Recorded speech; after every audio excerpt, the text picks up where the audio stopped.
Hello, welcome. Thank you for joining us. I'm Naomi. And I'm Ben. And we're really excited to have you with us today. So tell us where you are. Let us know that you're there. And we want to know who you are, where you're based, where you're joining us from. So please do communicate with us. How many of you have been to ELTOC before? Curious to see. Yeah. So we're here to give you information and ideas about what the next ELTOC is going to be. It's going to be in December, and we're going to do a big reveal on what the topics are going to be that we'll be covering. We haven't seen it yet, but they're going to show us the list soon, and we will reveal it live on air. So we're as curious as you all are. But for those of you that, we've got lots of people coming in we've got India, Saudi Arabia, Turkey, Serbia. Great to see a range of countries. Hello, hello. It's always so exciting to see where everyone is joining us from. So how many of you have been to ELTOC, attended an ELTOC before? Curious to see. Romania, Japan. Fantastic. Oh, this is great. Italy. Excellent. Fantastic. And we've got people in the evening, we've got people in the morning, all times of day. Before we move on in the session, let's stop for a moment and introduce ourselves properly, because we've just kind of come on and said hi, but haven't really said who we are and what we do. So I'm Naomi, and I'm involved in professional development on a daily basis. I work with colleagues across the press to provide professional development, to support you on your journey and to help you with the realities of teaching, which is no mean feat. And I'm Ben, and my role is looking at the research into pedagogy. What is effective? What does the research show us helps learning? And then we use that to support teachers and to design our courses to make them as effective as possible. Excellent. And look, I'm just picking up here that we've got some people joining us for the first time, so welcome very much. And we've got some people that coming for their second or third ELTOC experience, which is also great to hear and to see. So for those of you that have been to ELTOC before, what is ELTOC? Can you tell your colleagues who haven't attended an ELTOC before, how would you describe ELTOC? What would you say, what advice would you give to people about how to get the most out of ELTOC? Good question. How can you maximize your time, right? Yeah. It's all about efficiency and age. Look, so many more coming through. Can't keep up already. And in fact, at the last ELTOC, we ran a session on how to make the most of opportunities for self-development, for professional development, and particular. So it'll be interesting to see what you would advise to others here who are new to ELTOC. Absolutely. And I've already seen somebody's written here, MAMA, English Language Teacher Conference. So absolutely, in the simplest form, that is what ELTOC is. But there's a little bit more to it that makes it special, I think. It's one of the biggest online events in the English language teaching calendar. And it's our mission, really, to provide the best quality professional development 4 times a year now. And it's free to all teachers, and no matter where you are in the world, right? So anyone can join anywhere, anytime, which is really exciting. Yeah. And as is so often, you're not going to mention the certificate, are you? I am going to mention the certificate, Ben. Okay. You do get a certificate of attendance if you come along to an ELTOC. So there is also that benefit and bonus that you can go back to your institution and to your colleagues and show that you took part and participated in professional development. I tell you what I really like about ELTOC. It's really a mixture of new ideas, things, what's on the horizon, what are people doing kind of who are innovating in ELT. So it's got that side. And it's also got really practical ideas for the classroom, things you can use on Monday in the classroom. It's that mixture, so you feel you know where the things are going, but also you've got things you can use straight away. Something in your back pocket for the next lesson. And I always feel that if you're investing time ending professional development, that one of the rewards or the takeaways should be that you have an idea in your back pocket to use in your lessons in that next week, because you've invested time in your professional development, so you can save yourself some time by having something to take away and use immediately. Before we get to revealing the schedule for ELTOC Chapter 4, which is coming up early December, we'd like to just to go back to some questions and to ask you for more questions, actually. As Ben mentioned, we ran a session at the last ELTOC on self-directed professional development that some of you may have attended. And there was also a live stream just this last week with Colin Farrell and Sarah Mercer talking about self-directed professional development. I think it was Chris, because I think Colin was busy doing some Hollywood film. It was, no, Colin Farrell was busy in a Hollywood film, but Chris Farrell, the ELT specialist, took part. Thank you for that correction, Ben. Took part in that live session. And again, there were loads of really great questions that we couldn't quite get to. So we thought we'd use this opportunity to address some of those questions that have been asked in recent sessions about self-directed PD. But please write in more questions for us now as well. So Ben, do you want to pick a question that was asked? Where could we start? There was a question which I think is a good kind of opener, which is, how can I take control? How can I manage my own professional development so that it's really usful for me?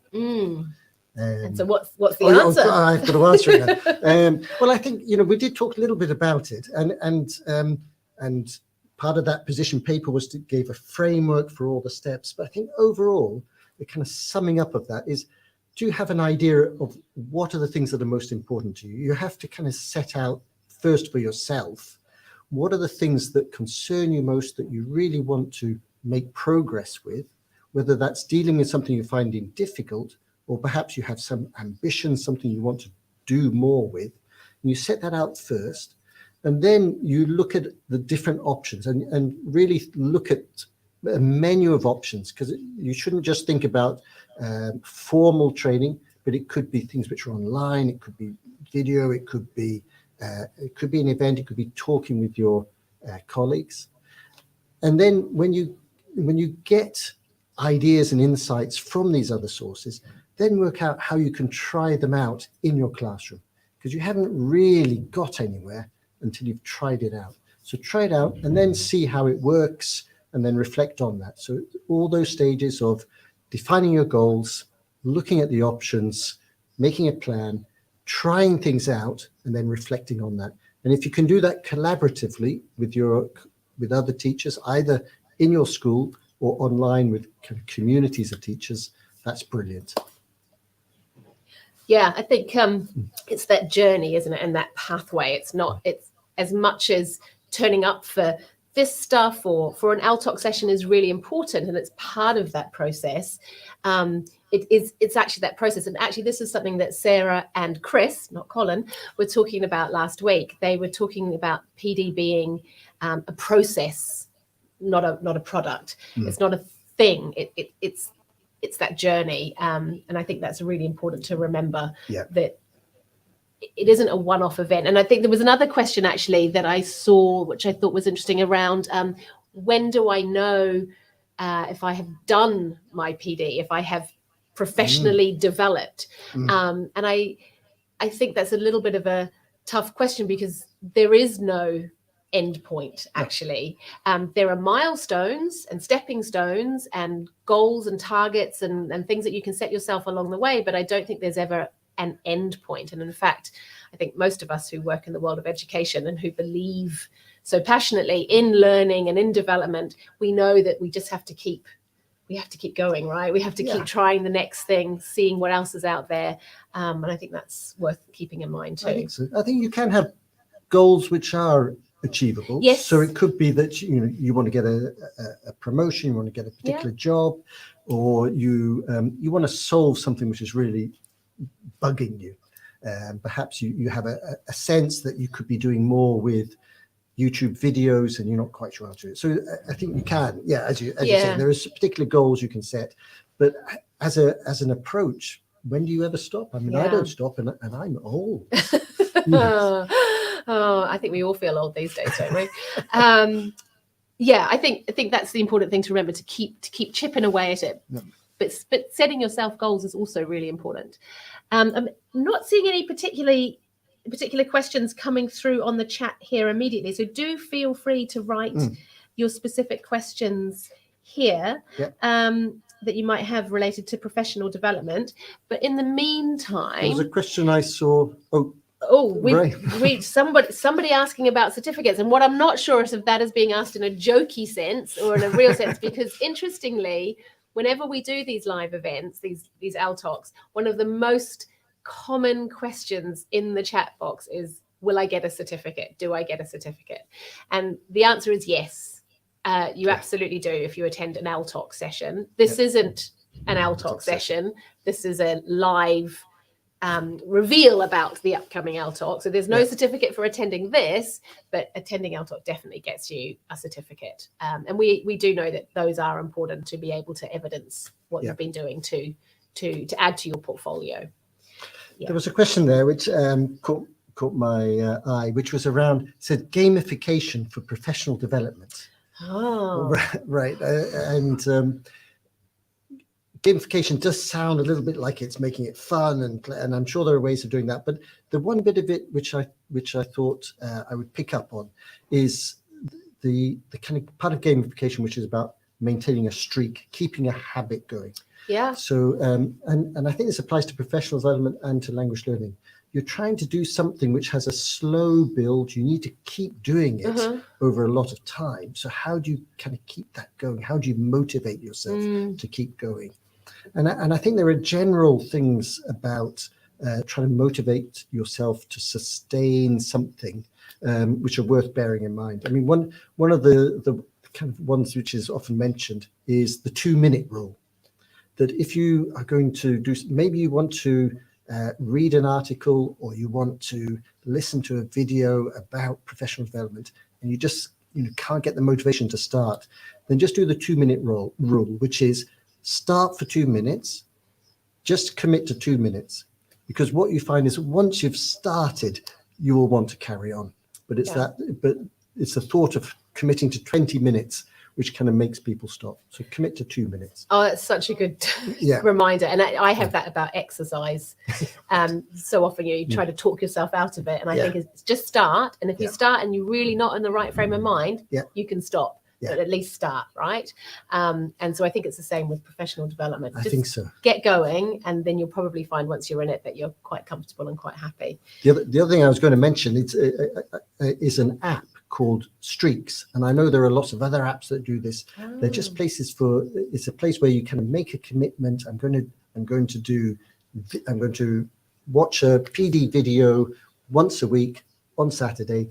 You make that commitment, and then it just tracks your achievement of that. That's such a good idea, because it is often about making that commitment. And we've all done that whole thing of, I'm going to do X, Y, and Z, and then 3 months in we look back and go, I haven't done any of it. But writing it down or putting it somewhere in an app that sends you reminders when you haven't done it, that nudges you, is such a good point. And I think there's also something there about telling somebody else, committing to something with somebody else. So finding a colleague to say, look, we're both going to go off and do this, and then we're going to get together over coffee for 20 minutes and talk about it, because suddenly it's not, you can't let your colleague down, right? You can't let that peer down. You need to fulfill that commitment.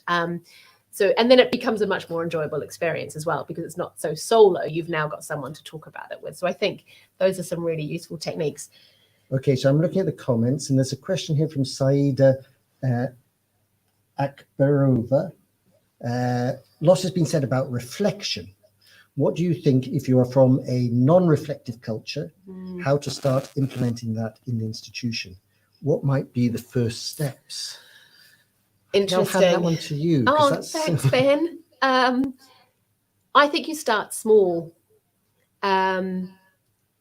And try to make it as tangible and concrete as possible, because if it's too broad and open, that feels scary and new and risky. So it's about maybe, I don't know if you've heard of the 3-2-1 technique where, you know, 3 things that you learned today, 2 things that you want to follow up on, 1 thing that you're going to try out in your lesson or in your classes. So, and it doesn't have to be those specific things. It could be 3 things to try out in your lesson and 1 thing you're going to follow up on. So you could change that order around or come up with other ideas, but trying to make it as tangible and specific as possible to encourage heading in that reflective direction rather than going, what did you think?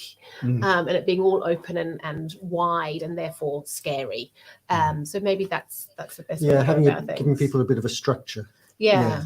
Answer these questions. I yes. think it helps. Yeah, because I take her point there that sometimes if you're not used to reflecting, then it just feels like a blank page and it's difficult to get started. Like, where do I even begin? It's a good point and a good question. There's another question here from English with Peggy from Greece. How can we marry new methods with older practice? Been teaching English for over a number of years. I won't disclose that for you, Peggy. And I still find myself going back. That's true, it is on the screen. And I still find myself going back. What do you think? Is there a problem with going back? No, I don't think so. Yeah. I wouldn't get over excited about new methods unless it's solving a problem.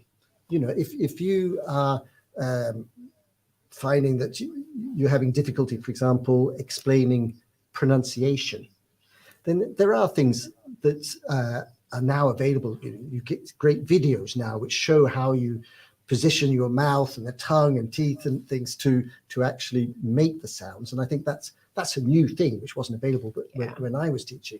So there are things which solve problems.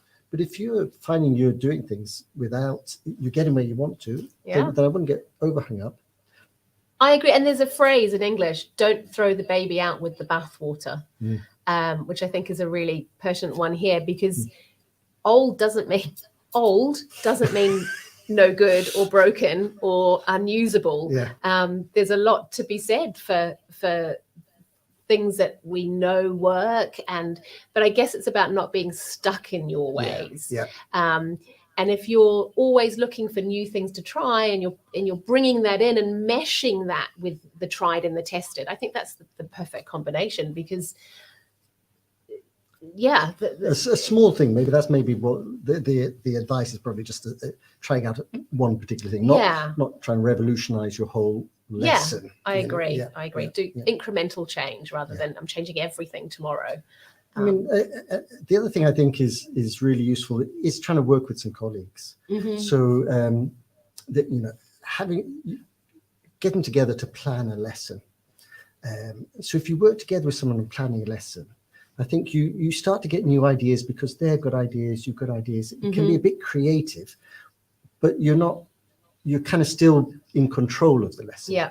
So it's easier for you to adopt someone else's ideas in that kind of situation. And you've got someone to bounce the thinking around. Am I doing something crazy or not? Does this make sense? Sense checking it.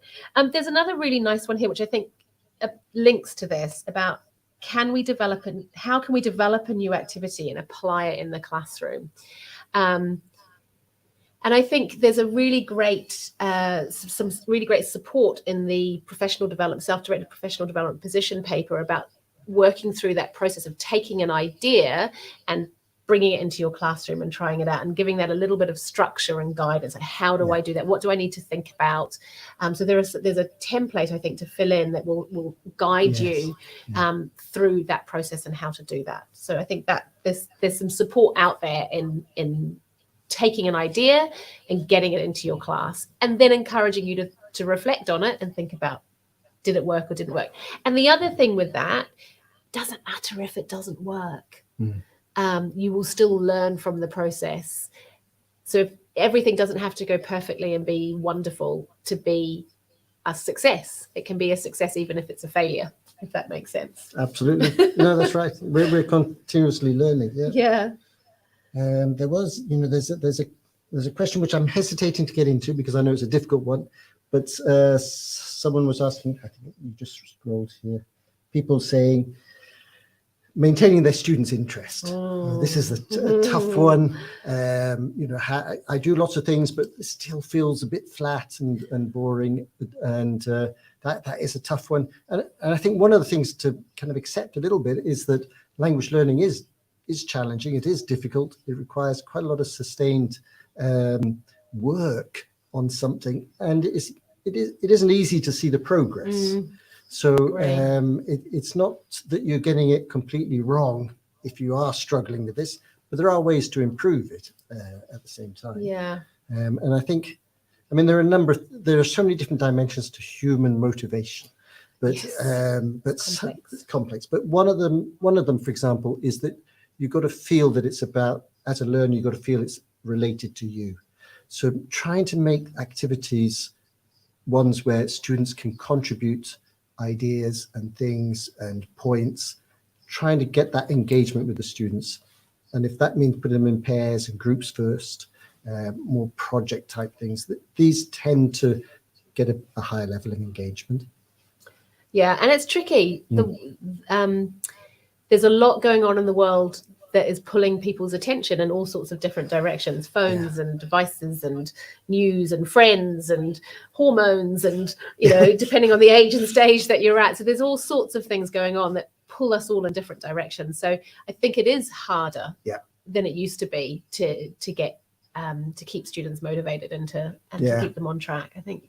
And one of the things that we're kind of seeing, although we kind of complain about students having short attention spans, I think part of it is that actually all humans have quite short attention spans. Yes. You know, we all do actually. Yes. And as teachers, we tend to kind of launch into 20-minute, you know, activities, 30-minute activities, when our students have probably only got about 5 minutes attention.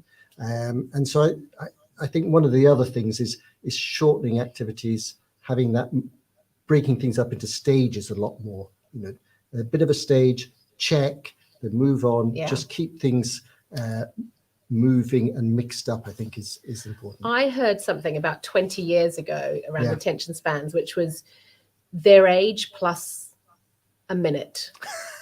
So if they're 5 years old, their attention span is going to be 6 minutes or something like that. But I actually think it's probably different now. I think that was a long time ago. And then I also heard something more recently about attention spans, which was it's not that our attention spans have got worse. It's more that we have so much more to choose from that we are much quicker about making decisions about whether I'm going to invest any more time in something. So it's not that we're being like pulled in 20 different directions. It's more that I've taken a look, that's not for me, moving on. I've taken a look, that's not for me, moving on. Because there's so much more to choose from than there used to be. So I think, I don't know. I don't know all the science behind it. I'm sure there's loads of research, but the principle of short and breaking things down and doing things in stages is really important. I can see a colleague waving a hand telling us that we are ready to reveal. Oh wow, how exciting. The big moment, the ELTOC 4, which will be happening the 9th and 10th, or 9th and 9th, depending on when you are. 9th and 10th of December. And so we have a schedule to reveal. Oh, wow. Oh my goodness. It's been wrapped for us and everything, which is somewhat hilarious. Oh, show it to the camera. All right. There might be a face on there that's familiar to those of you that have attended ELTOC before. He will be Farrell? Is it Colin Farrell? No.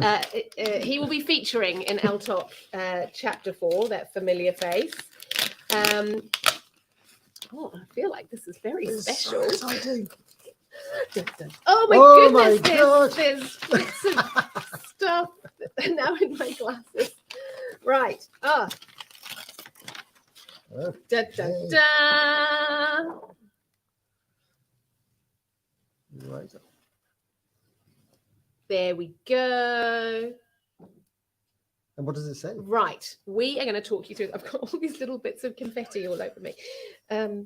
All right. What have we got? Okay. Friday the 9th and after a quick welcome, the first session, this looks really interesting, and a great title, How to Avoid Being Replaced by a Computer. Well, there you go. Yeah, we all want to know that. How to avoid being replaced by a computer? And I think this is going to be Interesting. I think it's going to be interesting. I think it's really about the fact that increasingly there are apps. There's lots of digital tools out there which help people with learning English, and we know a lot of these are really useful and helpful. But where does the teacher fit in? Well, the teacher increasingly brings more sophisticated skills in terms of analyzing, understanding what the students need help with, giving really useful feedback, directing and guide them in what they should be doing. Those kind of skills as a teacher, which the computer can't do in the same kind of holistic, integrated way. That's what teachers need to be able to be better at in order to complement the digital tools that are around. So I think this is going to be really interesting about how you kind of not only work with digital tools, but how you don't get replaced by them. Yeah, absolutely.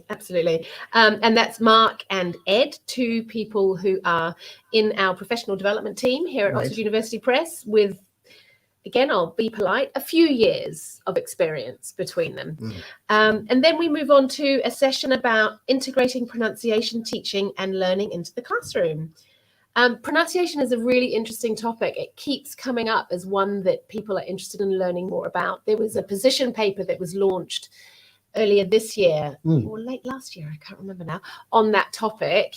And then it's been a feature of ELTOCs over this year, because it's something that you keep telling us that you're interested in learning more about. So we've got the very experienced Jenny Dance, who is going to be talking about that, and she is being joined by Paul Woodfall, another member of the professional development team. Yeah, and Jenny's good. I think she developed an app which helps. She did, yes. So it'd be really interesting, that one. And pronunciation is partly because pronunciation is difficult to teach and to learn, but it's also because we're in a world where we're not quite sure what kind of pronunciation we should be teaching. So I'm sure this will address what are the important things to teach with pronunciation and how.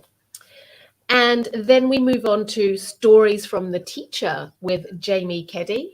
Right. Now, Jamie Keddy is a fantastic presenter, and I think I think this is going to be about how teachers can be really engaging with their students if they start sharing their own story, and it's something we tend not to do as teachers. We tend to, keep ourselves very professional. We don't share our personal details. And yet that's what our students want to know. If they're going to concentrate on what we're saying, it's because we're saying something about ourselves. Yeah, I agree.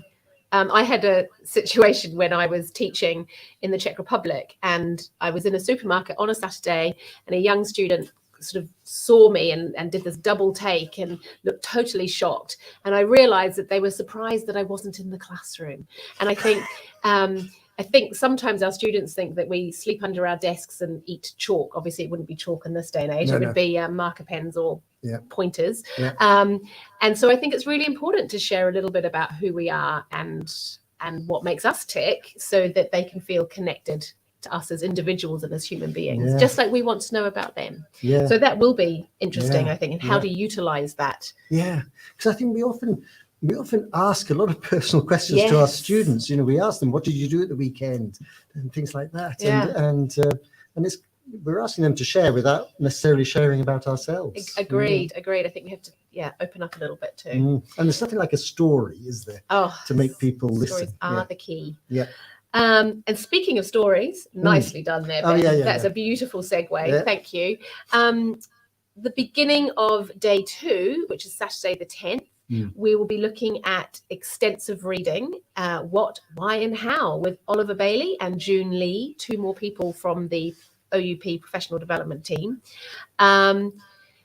Extensive reading is a really interesting one. How many of you do utilize extensive reading in your teaching? I would love to hear a little bit about that. But we focus a lot, obviously, on teaching vocabulary and our grammar and our speaking lessons and all of those sort of very structured in-class time activities, but I think extensive reading is one of those supporting activities that really allows you to open up a whole new world for your students. And it has the added benefit of it being beneficial for that grammar, for that vocabulary, for those speaking lessons. And there's lots that you can do with it in class as well as outside of class. Yeah, I mean, it's so often, it is the answer to, vocabulary, learning vocabulary and getting a sense for things like collocation. All those things are very difficult to teach unless you do extensive reading. And we kind of know that, but we struggle to get our students to do it. Yeah. So I think if this session is going to focus on how you can do it, that'll be worth a lot. Absolutely. Absolutely. And then we move on to something which is very much in all of our minds, and something that we're all aware of this day and age, is climate change, and what that can look like, or what that should mean in the classroom. And so we have Zarina Zuban and Colum Downs presenting on that, two people from our wider ELT community that we've worked with. Yes. And knowing them, it'll be very practical things. Yeah. Of course, we know that our students are really interested in this, that it's such a significant, important issue, but how do we actually integrate it into our lessons? Yeah. What do we have? What can we do in practice? Yeah. And then finally, drawing it all to a close, a very interesting title: Fingers plus Thumbs equals Communication Fun. And this is with Chris Sheen. So this is, again, someone from the ELT community that we've worked with a lot. A great presenter, and again, it'll be lots of really practical ideas. And we, just looking at this, our interpretation, we're not quite sure. We're not 100% sure we know what's going on, but I think my instinct is it's we normally, well, I do use my hands and my face to express myself quite a lot, but students of today's age use their fingers and their thumbs to tap out messages on phones and to send emojis and all of that kind of thing. So my guess is it's about using those tools and using those behaviors in a positive way to get students communicating. Yeah, that makes a lot of sense, because that's how people communicate. And really teaching English is about teaching people to communicate. So absolutely, that's it. Absolutely. Right, just taking a quick look at some questions. I'm just going to hold that up one more time. Oh, wobble it around. That's not ideal. Set your reminders. Take a look at the program. Don't miss out. Join us on the 9th and the 10th. We're really excited to have everyone there. There's probably a banner with a link or something. I'm sure there's all sorts of things being put into the chat now to back that up.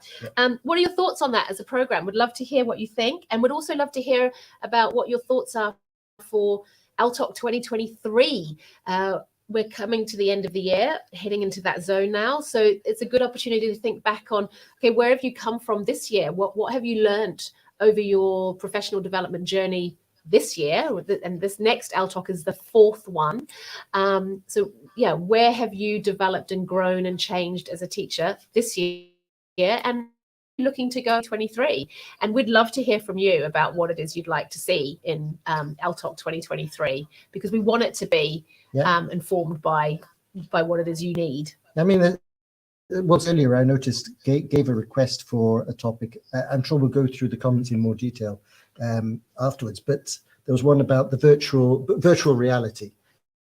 Yes, the metaverse. And, yes. There was also one about writing skills, how to develop writing skills and things like that. So I think that's another one that could be noted for a future ELTOC. And there's a few comments about the agenda, the plan for the ELTOC chapter 4. I think people like the extensive reading and also pronunciation. Yeah, everybody struggles with that. A good point by in Barcelona, increasing exposure to intelligible input is on a greater scale as possible, something largely ignored in Europe, but widespread in Asia. Yeah, I think that's really important. And of course, that's what a lot of extensive reading is about. Yeah. There's also a question here about some of the logistics around ELTOC. And so, as we said at the beginning, we know that not everybody here has attended ELTOCs before. So the great thing lots of great things, but two particularly great things about ELTOC. A, you do get a certificate, and you will receive this in an email and from the event. And B, if you do miss a session, if you can't make something live, because we appreciate that the timings of these are not right for everybody all around the world, and watch recordings afterwards. So there is definitely the option to tune in at a time that suits you, because actually going right back to the beginning of this whole session and talking about self-directed professional development, one of the things is you have to be able to make choices, and you have to fit it in around your life and your circumstances and your context. So this is all out there. Great if you can join live. We love it when and that live, because that creates a real sense of community and sharing and engaging. But equally, if it doesn't work, there are other opportunities for you to still get this content and from what we're doing. So feel free to join at another time as well. Yeah, absolutely. I'm just doing a skim. How to improve Asian, yeah, I think. Bilingualism is another topic that's coming. Yes. Is this free is another question. Yes, this is all free. And there was actually a question in a session that we did a couple of months ago, and it came up in last week's live stream about the position paper with Sarah and Chris. There was the question about, does PD have to be something you pay for? Does it have to be something formal? And the answer is no, absolutely not. It can be, but it equally can be having a conversation with a colleague in the staff room. That can also be professional development. And Yeah. we've got the 4 ELTOCs a year, but in addition to that, there's a load of other resources on our website that you can access at a time that suits you on a variety of topics that might be of interest to different people at different times and different days. Yeah. So it's all there to pick and choose from when it suits you and when you have that need. So do and have a look. Yeah, I think, part of the self-directed part of this is trying to think what's important to you. So, I feel that if I'm not practicing as a teacher now, but if I was, I'd be at what is the thing that's bugging me at the moment. For example, I might be finding that I'm putting students into groups, but not all of them are really contributing in the same way actively. Some are sitting back, leaving it to others, or some are dominating the group session. So I'm trying to think, how do I improve that? So you can take hold of that. That's what I want to deal with. And you can be looking for things maybe on ELTOC, online, which can help you. But just as a starting point, just talk to colleagues and say, we're gonna tackle this. We're gonna share all our ideas. We're gonna see what's available. We're gonna pool that, and then we're gonna try things out and see how they go, and then share our experiences afterwards. I think if you just grab hold of them and then around that, gives a much stronger sense of direction and achieving something at the end of it. Yeah, agreed. There is so much out there that you do actually need to be a bit selective and focus your attention a little bit. Yeah. Otherwise, you could have a sense of drowning, or oh my goodness, there's so much I don't know yet. Yeah, that's right. That's right. Yeah. So I think you do need to put it down. Yeah, yeah. So we hope that you're as excited as we are. I think we're probably about ready to wrap things up and draw it to a close. Yeah. But we will be going back through all of your comments to pull out all of those suggestions for topics and questions that we've missed, and we can look at how we might address those in a separate way or a different way in the future. Yeah. Thank you, contributions from countries far and wide. I've seen, I think, pretty much everywhere. Yeah, certainly every continent. Yeah, definitely, which is fantastic. Yeah. Any other final thoughts or any other questions? Well, we just look forward to seeing you at ELTOC Chapter 4, and it should be really interactive. I think that's one of the important things about this upcoming session. There's going to be lots of chances for you to share your experiences, your ideas, ask your questions, and interact with the people who are leading those sessions. So, indeed. Thank you very much. Yeah. Take care. Bye. Bye. See you there.